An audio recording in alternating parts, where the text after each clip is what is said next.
আমি আদিবাসী।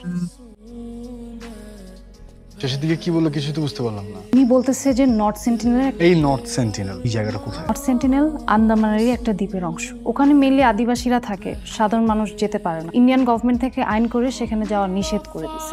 উনি আদিবাসী। আদিবাসীদের জন্য জেল কেন থাকে বলেন, বলেন। আমি কিভাবে বলবো?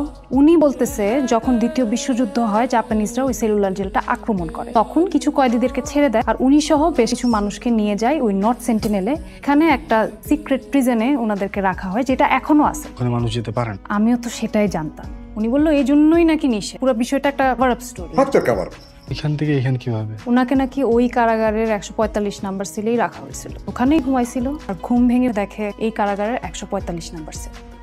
একজন মানুষের জীবন কতদিন থাকবে এটা কেউ জানে না। আপনারা কেন? আমি নিজেও বিশ্বাস করি না আমি এতদিন কারাগারে বন্দি আছি।